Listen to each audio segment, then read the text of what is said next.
Olulu sasazo ngqo lwendaba kumagumbi ethu sasazo kundlungu lwe-SABC eAuckland Park eGauteng nazi eziphambili. The current capacity of the task team will be gradually scaled down to only personnel who are required to finalize dockets retained by the task team. Umkomishinala wamapolisa uNjengele Fane Masemola usikhusela isigqibo sakhe sokugoba uphondo kumyalelo womphathiswa wamapolisa osekhefini uMnumzana Senzo Mchunu wokubhangisa iqela elikhethekileyo laliphanda ngogebengo lwezopolitiko iPKTT. Uyalelwe ibheyile umtyholo kwityala logetyengo kuba inkokheli yophiko lolutsha lwe-ANC uSindiso Magaqa.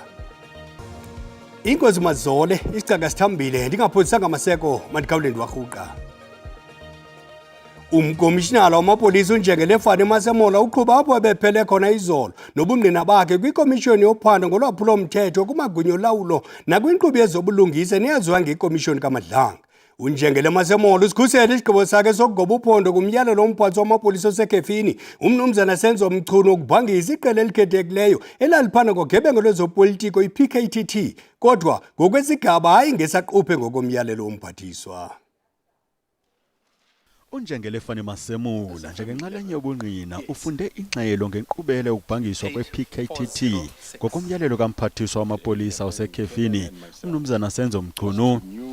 Uthi wayengenakwenza njani kwanyanzeleka ukuba alugobe uphondo kumyalelo kamphathiswa Mchunu uthi kodwa elakhe lalisithi mayibhangiswe ngezigaba hayi ngesaquphe. The current capacity of the task team will be gradually scaled down to only personnel who are required to finalize dockets retained by the task team. The scaling down of the team will depend on the 115 case dockets that are currently pending at courts, with most of the court days in year 2025. It is anticipated that the team will complete the work before the end of the year 2025. Uthi wawungathandabuzeki umsebenzi we-PKTT kwaye uncomeka lingazange labakho ngaphambili iqela elikhethekileyo lophando elaba nempumelelo efana neye-PKTT ingakho emathidala ukuba ibhangiswe ngequbuliso. The report also highlights the PKTT successes such as successful arrests and or convictions of masterminds behind political matters. Importantly, the report highlights that the PKTT had undeniably achieved and far exceeded the purpose for which it was established, and that no other task team in South Africa had achieved the successes, nor has it been able to investigate and ensure successful prosecution of perpetrators of politically motivated matters, especially the masterminds. Umkomishinala uthi ubungqina bentsebenzo ePKTT buquka ukuphanda ngempumelelo kugetyengo kwayisakuba ngunobhala jikelele wephiko lolutsha le-ANC uSindiso Magaqa ngo-2017. Uthi iPKTT yombula iinkcukacha ezingundoqo ngolugebengo kuquka intlobo yemipu eyasetyenziswa kugebengo lukaMagaqa. Obebhala kwiindaba ze-SABC Ndingundimphiwe Gift Nongqotho ndiseRhawutini.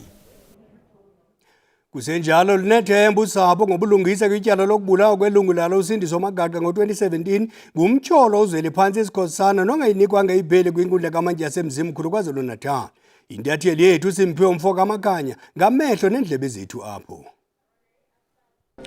Sibonge sibingelele kumbukeli weindaba ngalesi sikhathi impela inkantolo yemantshi lapha eMzimkhulu isanda ke kukhipha isinqumo ekunqabela ke ibhayile umsolwa oneminyaka engamashumi amahlanu nanhlanu uMnumzana Uzweli Phansi Sikhosana owaye municipal manager walapha eMzimkhulu. Zokhumbula ukuthi waphinde waboshwa ngoJuly kulonyaka ngalo icala lokuzama ukwakha itulo kanjalo nokubulala uMnumzana uSindiso Magaqa. Kepha njengalesikhathi asamukele ke olilungu lomndeni lakwaMagaqa uMnumzana uLwazi Magaqa ozosichazela ukuthi njengomndeni njengoba belokhu begqiqa ke lapha enkantolo bezolalela kabanzi ukuthi kwenzakalani ngaleli cala, nithini njengomndeni ngesinqumo sokuthi anqatshelwe ibhayile lomsolo? Isinqumo sanamhlanje esenziwe umantshi kule case kaSido Semagaqa sinikeza inhlanhla enkulu yethemba ngoba phela ngoke kuyabonakala babenzi bobubi bazagcina sebebambekile bonke beyinga phambili bawuziphendulela lokho futhi sijabulisa thina ke somndeni ngoba kwamancane bamakasendiso naye uzalala ephumile ke namhlanje nayeva kuba uDade uSikhosana ayinikezwanga ibail usezaya eMaritzburg eHigh Court ayojoyina abanye ababili abagwetshwa ababanjwa abazaqula lona lelicala likaSendiso. Leli cala selinesikhathi eside lenzeka Mnumzane Magaqa njengomndeni sonke lesikhathi nifuna impendulo. Ngicabanga ukuthi ke uma ngabe kwenzeka lokho kwenzakalayo manje sibabona abasolo bengena enkantolo lizoqala icala liqulwe njengomndeni nizizwa kanjani nje ngokuqhubeka kwalo leli cala? Likhulu kakhulu ithemba njengoba lesaqala nje icala liqulwe ithemba lokuthi ke nathi sizatsho sibe nazo impendulo sithola impendulo kunokuze besizobazwa yena ba obana babulala uSendiso bembulalelana sinethemba elikhulu bakona ke kuzakhanya. Sibonga kakhulu isikhathi sakho. Inkosi ngibonga. Mnumzane uLwazi Magaqa ke lo ongumfowabo kaSindiso Magaqa wabulawa ngesihluku ngawo unyaka ka2017. Kuzokhumbuleka ke ukuthi njengoba isinkantolo yalapha eMagistrate eMzimkhulu simnqabelile Mnumzane uZweliphansi Sikhosana ebail kulindeleke ukuthi ke manje icala lakhe lisuswe la liye enkantolo ephakeme eMgungundlovu ngomhla ka6 kuOctober nalapho kuzobe ke sekuqala ke khona ukuqulwa kwalo icala lakhe asibuseleke izintambo kwenegoli kuleqophelo. Idabi lokulwa izixoloxolo ngokwesini nokubulawa kwabasetyhini luxanduva olukhulu elizwe elijongene nalo. Ukubulawa ngokungenalusini kwabasetyhini waseFreystata nomzimba wakhe ufunyenwe kumangcwaba aseSalisbury eAtteridgeville ePitoli Butshanje kubonisa ubunzima bokungcikivo nokungcungcuthekiswa kwabasetyhini nabantwana kweli. Uluntu lumemelela kumasipala aqinise ukhuseleko kummandla ongqonge lamangcwaba. Indawo yamangcwaba yaseSalisbury eyayibonwa njengendawo ehloniphekileyo kodwa ngoku yindawo uluntu oluyikhalazelayo lusithi kunyengezwa abantwana abazalwa balahlwe kuyo kuyadlengulwa kukwabulawa abasetyhini. Isiganeko samvanje sokubhaqwa komzimba wasetyhini waseFreystata ulahlwe phezu kwengcwaba kubangele uluntu lube nomsindo logama abanye abahlali benoloyiko. Kuthi wayixhoba belikule lokishi kwintsuku ezimbalwa phambi kokudibana nokufa kabuhlungu. Into eyenzeka la kakhulu into yobugebengu ekhona la isekhona ngoba lamathuna avulekile akakafenselwa akakampelwa. Asiziva sikhuselekile futhi ngoba lento iya ikhula ngokuya iqheleka futhi kule ndawo yethu ba emva kweveki neveki funeka thina sihambe sayochola isidumbu somuntu ongumama okanye isidumbu sentombazana. Kambe ke ngoMarch umasipala waseTshwane waphehlelela iphulo lokucoca lendawo yamangcwaba. Inkokheli zoluntu zithi kuninzi ekufuneka kwenziwe ukutshayela lo mkhuba. Ngelixa ingabasetyhini nabantwana wona amaxhoba maninzi kweli, amaxhoba akhalazela imiqobo exabe kwindlela yobulungisa. Isiganeko saseSalisbury siyafana nezininzi apho abasetyhini bengamaxhoba. Kulwesihlanu weveki ephelileyo, inkundla kamantyi yaseBronkhortspruit yakhulula ngebheyile yama-5,000 erandi isekela nqununu elineminyaka eyi-53 elityholwa ngokudlwengula umntwana oyintombazana oneminyaka esibhozo ubudala. Isebe lezamakhosikazi, ulutsha nabantu abaphila nokhubazeko lithi ubulungisa kumaxhoba e-GBV ayilolungelo lomgaqo siseko kuphela koko yinto efanelekileyo ukuba iyenze. The court cases must reach a level of conviction so that there's justice for victims and survivors of hate crime. Ukanti ke uluntu lwase-Atteridgeville lumemelela ukuba amatyala afikelele ekubeni abarhanelwa bafunyaniswe benetyala ukuze amaxhoba afumane ubulungisa.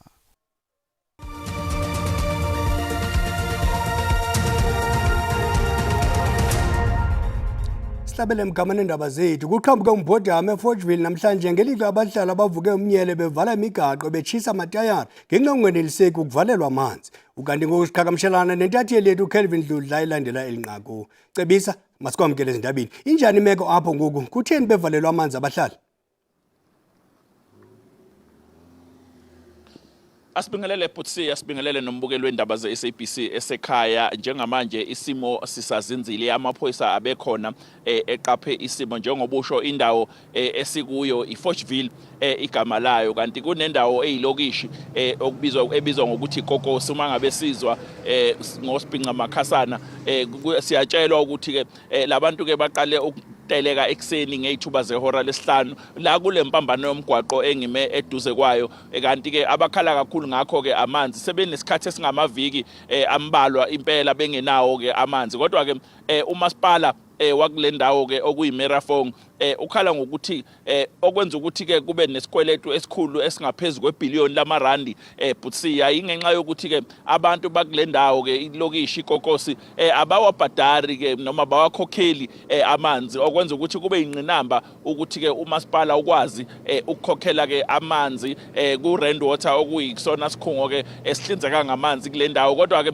njengoba ubona ke uGqabi ekukhombisa la phansi ke kuyakubonakala ukuthi ke bekunqonqiswa ke amathaya avuthayo, kodwa amaphoyisa uzokubona la emva kwami kuke kwandlula imoto le enkulu inyala izama ukubhekisiswa noma ke ukuqapha isimo, kanti ke sisazinzile isimo nabantu ke bahambile, kanti ke nomgwaqo lo impambana mgwaqo isivuliwe. Uzokhumbula ukuthi eGoli sekuke kwaba nezinkinga eziningi Butsiya ezithinta amanzi. Uzokhumbula ukuthi sike sasebenza lapha eWestbury nakhona futhi bebekhala ngokuthi ke amanzi abanawo, umphakathi ucasukile, uvele uvuka indlobane uvale ke umgwaqo.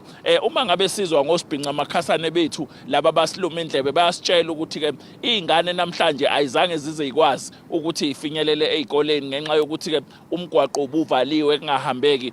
Uzobona ke ukuthi ke izingane zesikole ziphazamisekile ngaphandle nje kwalesi siteleka, kodwa azinawo ke ngisho amanzi okugeza, ngoba phela mangabuye esikoleni Butsiya mele ke usebenzise amanzi. Sizozama ukuxhumana nokhulumela ke umasipala eMerafong local municipality la eFortville ukuthi bakwazi ukusichazela kabanzi ukuze bahlahla indlela yokuthi ke ingabe ke kuzokwenzakalani. Sizozama ukuhlala futhi noGqabi la sibheke ukuthi mhlawumbe ngeke bakwazini ukuthi baphinde babuye laba batelekayo, ngoba imvamisa uma ngabe senza ama protest awabi khona kakhulu emini ngenxa yokuthi abantu basuke sebekhathele, abanye befuna ukuyogeza, abanye befuna ukuyodla. Amaphoyisa ayasho ukuthi imvamisa yaye iqale ekseni kakhulu iteleka noma ke iphinde iqhubeke ntambama. Sizothi ukubeka indlebe la sibheke ukuthi ke kuzokwenzakani, kodwa ke umgwaqo usuvuliwe njengoba uyibona imoto zidlula la eduze kwami, kanti ke esusiwe amatshe, inguzunga zamatshe kanye namathayi lawa ke abevutha. Umgwaqo ke uvuliwe, amaphoyisa aqaphe ke isimo, abanawo ke amanzi kule ndawo. Umasipala ke unenkinga yokuthi ke awukwazi ukuthola amanzi ku Rand Water ngenxa yokuthi ke wona umasipala ukweleta uRand Water njengoba bese ngishilo imali engaphezulu kwebillion lamarandi. Leyo mali ke Butsiya umasipala akanayo, kumele ahamba ayoyifuna kuwo umphakathi. Inkinga ekhona umphakathi awukhokhi, awuwakhokhela amanzi, okwenza ukuthi umasipala angabi ke nayo imali yokukhokhela amanzi ku Rand Water. Butsiya isimo sisazinzile, angithatha intambo ngiyibuyisele kuwe eOakland Park eGoli. Sibame ngazibe nicebisa leyo into yathi lethu Kelvin Dludla. Linyukile inani labafundi abathatha izifundo zerobotics kwingingqi yaseCarnarvon eMhlakoloni. Iziko leli le-Radio Astronomy Observatory nelilawula i-square kilometre array eyokhiwa eCarnarvon lityala imali kwizifundo zerobotics ekuhlaleni. Kungokunje maninzi amaqela alungele ukungenela ukhuphiswano lwehlabathi, kwaye oku kutsale umdla kwezenzululwazi kubantwana bale ngingqi. Izifundo zezenzululwazi nobuchwepheshe i-robotics eziquka i-coding zivulela abafundi amathuba kwihlabathi jikelele, uninzi lwabo luphuma kwingingqi ezisemaphandleni. I like doing robotics. I actually started last year in robotics, and I was the smallest one. Robotics is also part of the bursary program, so it's kind of I have to do it. I had to do it, yes. And your interesting careers? I haven't looked yet, but for now I want to be a flight attendant because robotics here taught me so much that there is something outside than just province. Robotics helps me with coding, building, and I think coding and building. So maybe in the coding direction or a mechanical engineer. Inkqubo yezifundo ze-robotics yaqala kancinci kule ngingqi, yaqala yavulwa kwizikolo nje ezintathu. Kungoku nje phantse zonke izikolo zaseCarnarvon zithatha inxaxheba kule nkqubo. We also have these activities like the robotics, the interventions, the Olympiads and the expos that the learners partake in. That activities is sort of to make the learners to realize that maths and science can be fun. Because for robotics they do need maths because when they program they are using degrees, they are using length and height. Le nkqubo ivulele abafundi amathuba okuba batyelele amazwe ngaphandle bengenela ukhuphiswano. Kungoku nje uninzi lwabafundi bebefudula beyinxalenye yale nkqubo bafundela izidanga zezenzululwazi bambi sebethweswe nezidanga. Izicwangciso zikarhulumente zokonyusa umgangatho wendawo yokugcina inkcitho yenyukliya eValpals eMntla-Koloni ziphakamise inkxalabo kubahlali abangamafama kule ngingqi. Umphathiswa wombane nezamandla uGqr Hosiyenzo Ramakgopa utyhile izicwangciso zokuphucula eli ziko lenkcitho yenyukliya nge-R2 billion enamakhwalenti. Kuqenqgeleke iminyaka engama-38 iValpals oko isebenza njengeziko lokugcina ubumdaka. Kodwa ke izicwangciso zokuthi xhaxhe umgangatho weli ziko ukuze ugcine inkcitho emandla yenyukliya zibangele amaphaphu aphezulu kumanye amafama. Amafama afuyileyo ahlala kumgama ongangeekhilomitha ezingama-30 kuneli ziko athi amaxhala axhomile kukusuka ekuzinzeni apha. Lo gama umbutho i-Agri Northern Cape ufuna urhulumente alandele imigqaliselo yokhuseleko ukuthintela ukuchaphazeleka okuza kuqhoqa ukuveliswa kokutya. The dangers of radioactive leakage from the facility will surely be of great impact to the communities adjacent and as well as the agricultural sector. Kambe ke umphathiswa wezombane namandla uGqr Hosiyenzo Ramakgopa uqinisekise iingingqi zaseNamaqualand ukuba iinkqubo eziqala ukuchaphazeleka kokusingqongileyo nkalo zonke ziza kulandelwa ekusungulweni kweli phulo. Assurance we giving to communities that we don't there's no situation that can result in any threat to their life, their health, whatever the situation is. Kananjalo ingaphaya kweminyaka engama-30 iminyaka iqenqgelekileyo inkampani yezamandla yenyukliya yeli iNECSA ikhokela iziko iValpals. Xa kungoku iNECSA inikezele amagunya kwiqumrhu lajikelele lezenkcitho iNational Radioactive Waste Disposal neza kubamba imikhala yokunyusa umgangatho weli ziko. Kunjalo nje la maziko omabini aqinisekise ngelithi impilo kwiingingqi ezisondeleyo ayizokubekwa mngciphekweni. Ukanti ke umphathiswa Ramakgopa uthembise ngothethathethwano olucacileyo noluntu olungamafama phambi kokuba luqale ulwakhiwo lwezigidi zeerandi enamakhwalenti. Iqela le-ANC liligxeke kabukhali iqela le-DA ngelithi lixhasa ingcinezelo eqhutywa lilizwe lakwaSirayeli. I-ANC ithi umbutho wezizwe ezimanyene kutshanje ungqinile ukuba ngokwenene into eyenziwa nguSirayeli imbubhiso yamaPalestina. Ukuze emva kokuba i-DA ibonakele ithethelela imbubhiso eqhutywa lilizwe lakwaSirayeli kumaPalestina. I-ANC ithi uphando lwakutshanje olukhokhelwe ijaji yoMzantsi Afrika uJaji Navi Pillay kwanolwayo uphando lwe-ANC lungqinisise ukuba uSirayeli udodobela isakhono sokuzala kwamaPalestina aseGaza. Ngokwengxelo yezizwe ezimanyeneyo, uSirayeli umilisele amanyathelo ajolise ekuthinteleni ukuzala kwaye umbutho we-ANC uthi ezi zenzo zichazwe njengokubulala inyambalala yi-Roman Statute kunye nengqungquthela yokuthintela kwanokohlwaya ubukrelemnqa bokubulala inyambalala. Lo gama amazwe aliqela aquka iCanada, Australia, United Kingdom, Portugal neMexico enqwalile kwi-State of Palestine.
indaba zipheli mawethu nto nje uchabala ixesha ezilandelayo zingesiswati ngecala emva kwesihlanu emalanga uMakhila uza nezinkulu ngorhatya makube chus behele